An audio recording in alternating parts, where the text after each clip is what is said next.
एडुटेरिया current affairs वार्षिकी 2023 new book जो कि हाल ही में प्रकाशित की गई है, जिसमें सितंबर 2023 से सितंबर 2022 तक के करेंट अफेयर्स को कवर किया गया है। इस बुक या मैगजीन में 2 खंडों में बांटे गए हैं।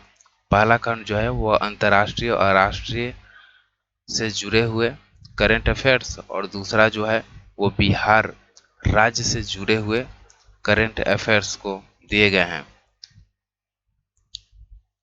इससे पहले जो बिहार स्पेशल करंट अफेयर्स एडुटेरिया के द्वारा निकाली गई थी, उसमें जुलाई 2023 तक के करंट अफेयर्स को दिया गया था, जिसको हमने कवर किए हैं, और इसको आप देख सकते हैं बिहार सेक्शन के प्लेलिस्ट में जाकर। और इस वीडियो में हम अगस्त 2023 बिहार से जुड़े हुए करंट अफेयर्स को देखेंगे, और इसके साथ ही हाल ही में बीपीएससी टीचर्स भर्ती एग्जाम में पूछे गए प्रश्नों को भी हम देखेंगे, जो कि आगामी बीपीएससी 69वीं पीटी एग्जाम के लिए हेल्पफुल साबित हो सके। चलिए अब स्टार्ट करते हैं। अगस्त 2023 करंट अफेयर्स से जुड़े बिहार राज्य से संबंधित घटनाओं को अब हम देखते हैं। 1 से 7 अगस्त तक विश्व स्तनपान सप्ताह मनाया गया है। इस अवसर पर बिहार के सभी स्वास्थ्य केंद्रों पर हेल्दी बेबी शो का आयोजन किया गया है। इस शो में नवजात से लेकर 5 वर्ष तक के बच्चे को शामिल किया गया है। बिहार में पहली बार मिड डे मील का सोशल ऑडिट करने का निर्णय लिया गया है, और ग्रामीण विकास विभाग की सामाजिक अंकेक्षण सोसाइटी को यह जिम्मेदारी दी गई है मिड डे मील का सोशल ऑडिटिंग करने का। सरकार से सहायता प्राप्त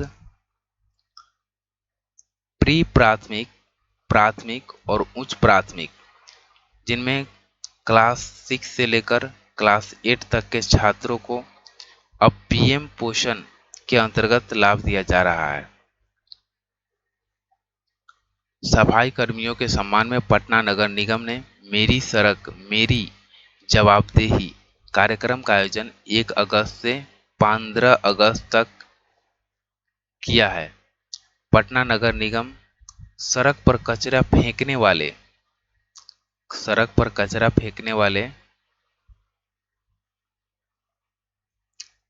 को सड़क शत्रु का टैग देगा। बेंगलुरु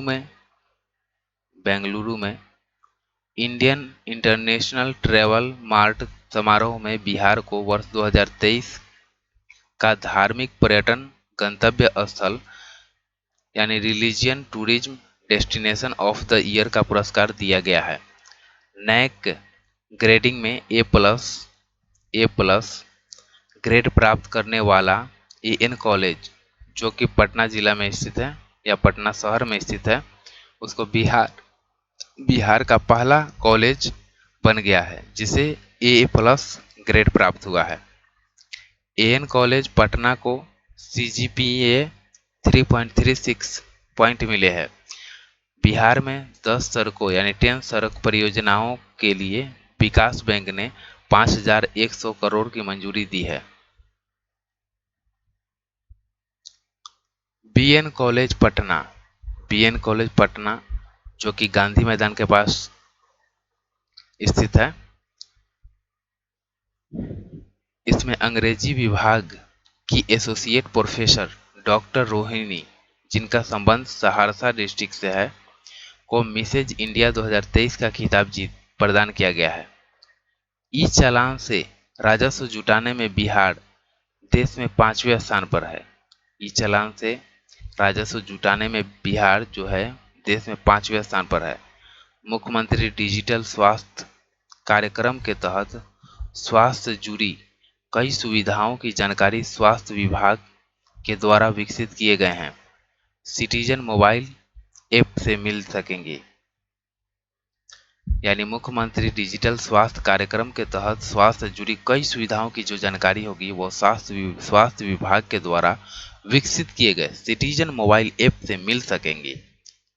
अमृत भारत स्टेशन योजना के तहत देश में कुल 508 रेलवे स्टेशनों के पुनर्विकास की आधारशिला रखी गई है। इसके अंतर्गत बिहार के 49 रेलवे स्टेशनों का पुनर्विकास किया जाएगा। आपदा मित्र लोगों को विभिन्न प्राकृतिक आपदाओं में कैसे सुरक्षित रहें उसके लिए जागरूक करेगी। केंद्रीय ऊर्जा मंत्री आर के सिंह ने बाढ़ सुपर थर्मल पावर प्रोजेक्ट के स्टेज 1 की 660 मेगावाट यूनिट 2 का लोकार्पण किया है। जल संसाधन विभाग द्वारा तातील व्यवस्था को पूरे बिहार में लागू किया गया है। इसके तहत नहरों में क्रमवार पानी की आपूर्ति होगी।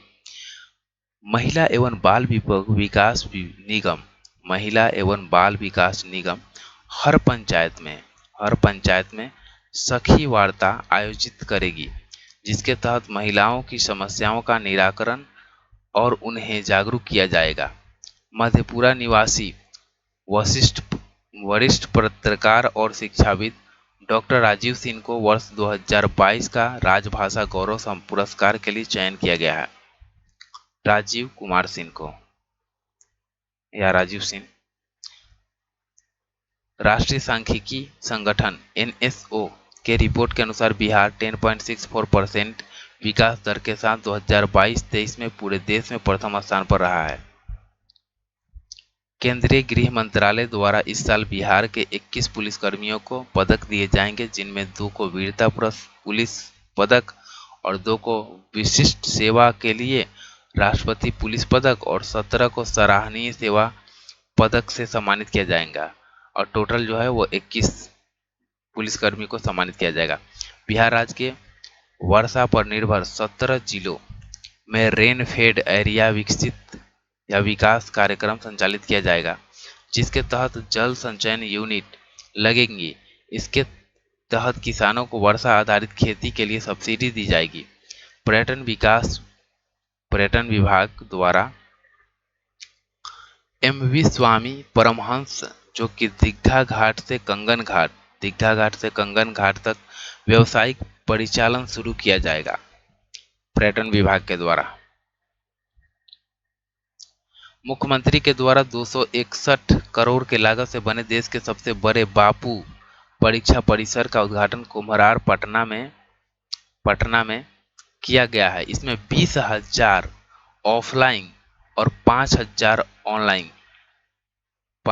ऑनलाइन अभ्यर्थियों के बैठने की व्यवस्था की गई है।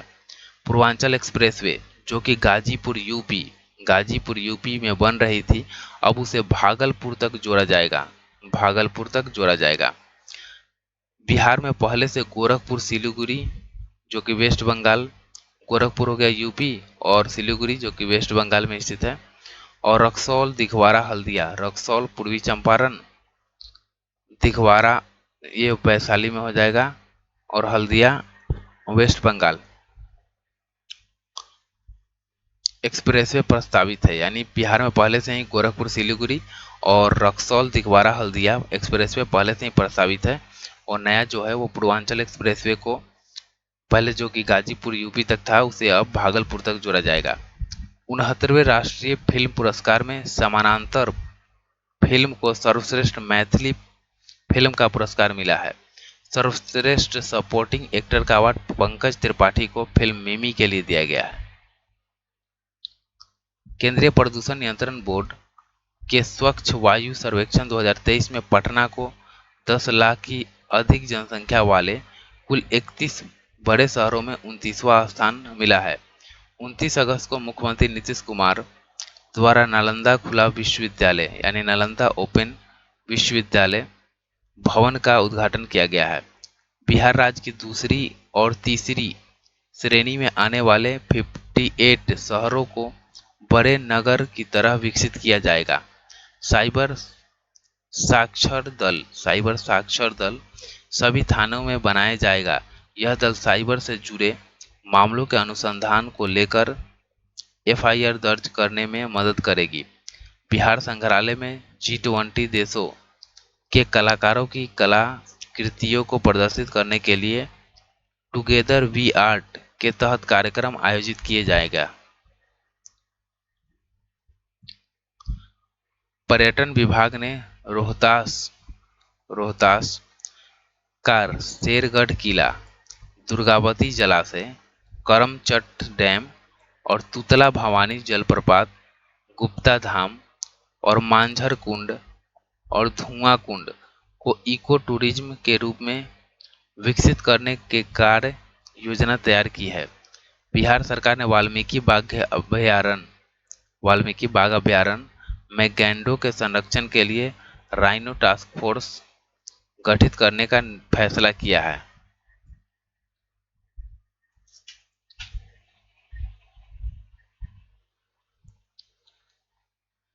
52वीं सीनियर नेशनल हैंडबॉल पुरुष championship handball association of Bihar द्वारा श्रीनगर में आयोजित किया जाएगा। भारत छोड़ो आंदोलन की तरह पीएमसीएच में तंबाकू भारत छोड़ो और कैंसर भारत छोड़ो अभियान की शुरुआत की गई है। विदेश मंत्रालय की मदद से विदेश मंत्रालय की मदद ऐप पर शिकायत करने वालों में सबसे कम संख्या जो है वो बिहार के प्रवासियों की है। विदेश मंत्रालय की मदद ऐप है, उस पर शिकायत करने वालों में सबसे कम संख्या में बिहार के प्रवासी है। राज्य की महिलाओं के समेकित विकास के लिए महिला सशक्तिकरण हब सभी जिलों में 14 अगस्त से शुरू किया गया है। भारत के आज़ादी के जश्न पर दिल्ली के राजपथ पर होने वाले मुख्य समारोह के विशिष्ट अतिथि के द्वारा बिहार के 3 मनरेगा मजदूरों को सम्मानित किया गया है। सुमित्रा देवी जो कि मोतिहारी से संबंधित है इनका, और कविता देवी जिनका संबंध किशनगंज से है, और विश्वनाथ राम जिनका संबंध बिहार के बक्सर डिस्ट्रिक्ट से है। इनको मनरेगा मजदूर को सम्मानित किया गया है।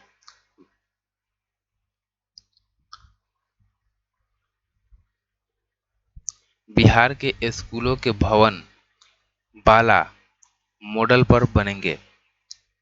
इसमें ऐसे भवन संरचना होंगी जिसमें बच्चों को कुछ सीखने को मिलेगा। जैविक खेती को बढ़ावा देने के लिए चतुर्थ कृषि रोड मैप के अंतर्गत वर्ष 2023-24 के लिए 30.16 करोड़ रुपए की स्वीकृति दी गई है। बिहार सरकार ने किसी भी दुर्घटना के लिए प्रवासी मजदूरों के मौत पर मिलने वाले मुआवजा की राशि जो था पहले 1 लाख जो था उसको बढ़ाकर 2 लाख रुपए कर दिया है। बिहार विद्यालय परीक्षा समिति वर्ष 2023-24 से सभी 9 प्रमंडलों मुख्यालयों में कुछ चयनित विद्यालयों में यानी 9 प्रमंडलों मुख्यालयों के कुछ चयनित विद्यालयों में जेईई मेन और नीट की मुफ्त कोचिंग चलाएगी। स्वतंत्रता दिवस के अवसर पर गांधी मैदान में 13 झांकियां निकाली गई थी। इनमें कृषि विभाग को पहला स्थान, जीविका कला संस्कृति विभाग को दूसरा स्थान और नगर विकास पर्यावरण विभाग को तीसरा स्थान प्राप्त हुआ है। संजय गांधी जैविक उद्यान पटना में थीम आधारित पार्क का निर्माण किया जाएगा। इसमें 11 तरह के गार्डन बनाए जाएंगे। बिहार शिक्षा विभाग राजकीय स्तर पर 20 शिक्षकों को सम्मानित करेगी। अब शहीद पुलिसकर्मी के आश्रित को 25 लाख रुपए मिलेंगे। पटना के निवासी सहर्ष ने अंतर्राष्ट्रीय विज्ञान ओलंपियाड में दूसरा स्थान हासिल किया है। कहाँ का निवासी है? पटना का है सहर्ष, जो कि अंतर्राष्ट्रीय विज्ञान ओलंपियाड में दूसरा स्थान हासिल किया। राजेंद्र नगर टर्मिनल को बिहार का पहला ईट राइट स्टेशन घोषित किया गया है। राजेंद्र नगर टर्मिनल जो कि पटना के राजेंद्र नगर में है। बिहार शिक्षक नियुक्ति एग्जाम में पूछे गए प्रश्नों को अब हम लोग देखते हैं। बिहार मद्य निषेध और उत्पादन शुल्क अधिनियम 2022 के अनुसार शराब की ढुलाई करने वाले वाहनों को छोड़ने हेतु जुर्माना के रूप में उनके बीमित राशि का कितना प्रतिशत देना होगा? तो 10%। कृति राजसिंह किस खेल से संबंधित थे? तो भारोत्तोलन। बिहार उद्योग विभाग द्वारा जारी औद्योगिक विकास रैंकिंग 2022 में किस जिले ने सर्वोच्च स्थान प्राप्त किया है? तो सिवान। किसने अंडर किसने राष्ट्रीय अंडर 17 बालिका कुश्ती चैंपियनशिप में रजत पदक प्राप्त किया है? तो निर्जला, जो कि पटना की निवासी है। बिहार में किसे जीआई टैग मिला है? तो मगही पान को।